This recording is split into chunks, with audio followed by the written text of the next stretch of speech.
democracynow.org. This is Democracy Now!, democracynow.org, the War and Peace Report. I'm Amy Goodman. As we turn now to Egypt, which is bracing for massive protests today ahead of President Morsi's bid for a referendum on a hotly disputed draft constitution. Morsi's given the army the power to arrest people and ordered them to protect state institutions ahead of a vote on the new constitution set for Saturday. Today, Egyptian security officials say mass gunmen attacked opposition protesters camped out in Tahrir Square ahead of the mass rallies, injuring more than a dozen. At least 7 people have died in clashes. Hundreds of thousands have taken to the streets since President Morsi issued his decree last month. Well, for more, we turn to a report filed by Democracy Now!'s Sharif Abdel Kouddous in the streets of Cairo. Mass protests, deepening polarization, and new levels of political violence. Nearly 2 years after it launched a revolution, Egypt finds itself in the throes of a severe transitional crisis. Amidst the turmoil, a highly contentious referendum on the country's new constitution looms just days away. The firestorm was ignited 3 weeks ago, when the elected president, Mohamed Morsi, issued a controversial declaration that granted him near absolute powers and placed him beyond the reach of the judiciary. The decree sparked some of the largest street demonstrations in Egypt since the ouster of Hosni Mubarak. But this time, the anger was directed at the elected president and the group he hails from, the Muslim Brotherhood. At the center of the crisis lies the constitution. Morsi and his supporters have made it clear the main reason the president issued his controversial decree was to protect the body that was drafting the new constitution from possible dissolution by the courts. So he issued the declaration to protect it from a known date where the Constitutional Court was set to actually annul the Constitutional Assembly. And not just that, they were going to go as far as questioning the legitimacy of the presidency itself. Gehad El-Haddad is a senior advisor to the Muslim Brotherhood and its political arm, the Freedom and Justice Party. He says the Supreme Constitutional Court posed a threat to the democratic transition process. At the end of the day, this is a Mubarak-appointed body. And we don't believe that appointed bodies should have an oversight on elected bodies in the post-revolutionary Egypt. The judiciary has to have its independence, but then again the judiciary was largely one of the main actors that derailed Egypt's constitution many times before. The move escalated a confrontation between the Brotherhood and the judiciary that saw thousands of judges across the country go on strike. Muslim Brotherhood offices in cities across Egypt were attacked. Meanwhile, the Constituent Assembly itself was also facing dissent from within. Nearly all of the Assembly's non-Islamist members, including representatives of the Coptic Christian Church, had pulled out in protest. We have a text, first of all, that has been drawn up by a group, by a Constituent Assembly, that is not representative of the diversity of Egyptian society. Khaled Fahmy is the chair of the history department at the American University in Cairo. This text is written by people, by the majority as a majority. The Constitution should be written from the perspective of the minority. The Constitution, the whole idea of a Constitution is to protect personal rights and freedoms. It is to limit and curb the power of the state, not to reflect the hegemony of the majority. And this is what we are seeing in this process. The Brotherhood's Gehad El-Haddad denies that those who withdrew from the assembly had legitimate grievances with the drafting process. He says they only pulled out at the end, after months of negotiations. They withdrew for the media primarily, because of the pressure put on peer pressure. Their parties had to put pressure on them, regardless of the reason. Political muscling, many of them were. I'm saying that grievances are not legitimate. I'm saying that some of them, very minor of them, have basis. But at the end of the day, Egypt is a very diverse nation. It has both fundamental secularism and fundamental Islam in it, and all the things in between. And within that Constitutional Assembly construct, the Muslim Brotherhood was walking a very fine line of a right and a left. The draft constitution became even more contentious when Assembly members hastily called for a final vote and passed the draft document in a 17-hour session that lasted until 6 the next morning. Morsi then called for a national referendum on the constitution to be held on December 15th. The move further escalated the mass protests in cities across the country and deepened the political divide. Yet the Brotherhood claims they have the backing of the majority of the people. Everyone knows what type of grassroots support the Islamic current has in Egypt. So it's not very wise to go in a head-to-head with the game of numbers. Ahmed Shokr, a writer and PhD candidate in Middle Eastern history, disputes that claim. Of course, President Morsi and the Muslim Brotherhood often speak as if they are an authentic expression of the Egyptian majority, and this is a line that has been repeated in much of the English language media coverage, but there are simply no empirical grounds to prove this. Like I said, hundreds of thousands have been showing up to rallies on both sides, and if we look at the results of the last presidential election in the summer, President Morsi only managed to get in the second round. He won by a razor-thin majority of 51%, which also included the Salafi vote, and a quite large number of voters from the non-Islamist camp who were afraid of a restoration of the old regime under Ahmed Shokr. That's a very serious way of thinking. You know, basically, we have the numbers, we can crush you. You have no legitimacy. I mean, it is that mentality that informed the drafting of the Constitution. We have the majority, you are a minority, you do not count. In the wake of Morsi's call for a referendum, the opposition opted to intensify the protests and move from squares like Tahrir to the presidential palace. Tens of thousands took part in the largest demonstration of its kind outside the presidential compound. A few hundred pitched tents and stayed for a sit-in. What happened the next day marked a serious escalation in the crisis. Senior leaders of the Muslim Brotherhood called on their members and other supporters to head to the presidential palace in order to, quote, protect the legitimacy of the president. This was an attempt at a coup. And the Muslim Brotherhood put its supporters and the rest of the supporters of the decisions of President Morsi stood by them as a human shield to protect the president and the presidential palace. Very senior leaders of the Muslim Brotherhood gave orders to the rank and file to take to the streets to clean the area around the presidential palace. That's a very, very ominous sign, and this is not the way to run a country, and they knew this. Many thousands of Brotherhood members and their supporters came to the palace grounds. They cleared the area of protesters, beating some of them and destroying their tents. When news of the attack spread, the protesters regrouped and retaliated against the Morsi supporters. The clashes quickly escalated, with both sides hurling rocks at each other, as well as firing shotguns and live ammunition. At least 7 people were killed and hundreds more wounded. Lobna Darwish is one of the anti-Morsi protesters. What happened last Wednesday was especially horrifying because for the first time there were civilians who were not in the street because attacking us because they were paid or because this is their job or whatever, but because they believed in something. And this belief was kind of, it's I think for everybody on both sides, and I like to think that on both sides, it was very shocking and very sad to all of a sudden, instead of being opposed to the regime in its official ranks, I mean, someone wearing, you know, a policeman-like outfit or wearing like army outfit or whatever, you're seeing normal people that you probably live in the same street with, or like everyday people, chanting against you as if you are the enemy, or you're like, or someone who's occupying their land, or the infidels, or whatever.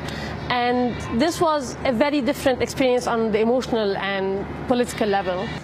The Presidential Guard was called in, and a dozen tanks were deployed around the palace. Meanwhile, 5 presidential aides to Morsi resigned, blaming him for the violence. The next evening, Morsi had a nationally televised address where he blamed the outbreak of violence on a 5th column and claimed that Mubarak regime remnants had been hiring thugs. This echoed much of the Brotherhood's criticism of the opposition as being driven by former members of Mubarak's regime. Well, that may be true. That a number of Mubarak-era state elites are in fact trying to obstruct their plans, but that is not the case, I would say, for many of the newly emerging non-Islamist parties and the thousands of protesters who have been turning up onto the streets over the past couple of weeks. These are people that are demanding a voice in the process. The president also stood firmly by his plan to hold the referendum on December 15th. Opposition groups planned mass protests the next day and held a series of large marches to the presidential palace. The Presidential Guard had built barricades to prevent people from approaching the compound. We're standing on a newly built wall that's separating tens of thousands of protesters from the walls of the presidential compound just a few hundred yards away. There's tens of thousands of protesters that have gathered here that are calling now on the President Mohamed Morsi to leave. No longer is the call for him to reverse his decree. The Presidential Guard has been deployed. They've locked arms and are preventing people from going, and there are Presidential Guard tanks that have been deployed as well. People here are very determined, and the protest is vigorous. With vast numbers, the protesters peacefully overwhelmed the Presidential Guard, crossed the barricades, and rushed towards the palace. Protesters began to graffiti the walls and chant against Morsi and the Brotherhood. Many said they now wanted Morsi to step down following the violence on Wednesday night. My name is Yasmin. I'm 23 years old. I'm here because I saw when they cleared out the sit-in and they came in on us and we were very few. I'm originally here to say no to the Constitution and no to the constitutional decree and no to Morsi after the massacre that took place on Wednesday that I witnessed. Morsi lost his legitimacy after I saw people die in front of me on Wednesday. He should fall. Yesterday in his speech he didn't apologize or anything, and he still says there's a third party, and he still says there are thugs.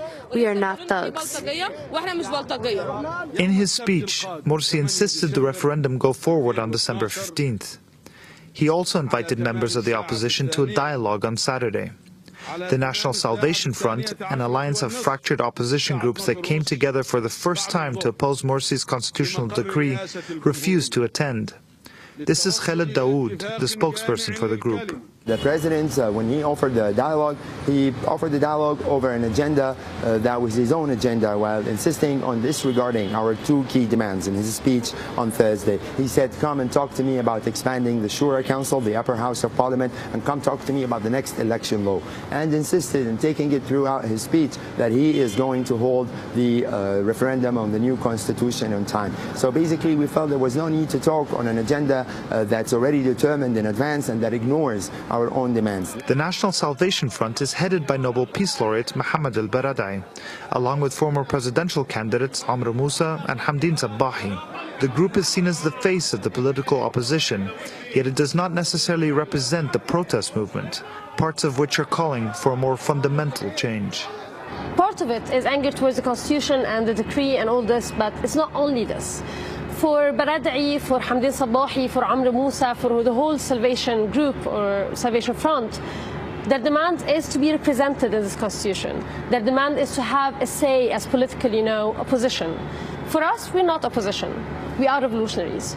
Our problem is not to have a better constitution, but our problem is to get to the demand of what we've been demanding for 2 years now. Topple the regime, get a better life, have a life that we think we deserve and that we've been fighting for at least 2 years. So they have very different demands than ours. What they want is a liberal representation in the constitution and decision making and to be heard. For us, what we want is a different Egypt, a different future. While the National Salvation Front did not meet with Morsi, a number of less prominent figures did engage in the dialogue, and by late Saturday night, the group announced the president had cancelled the November 22nd decree, including the powers that placed him beyond the judiciary.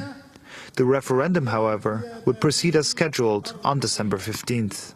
Effectively, we're given a week from now till next Sunday when we vote. A week is not enough to debate these things. We did not have time last week to do this. We were busy killing each other on the streets.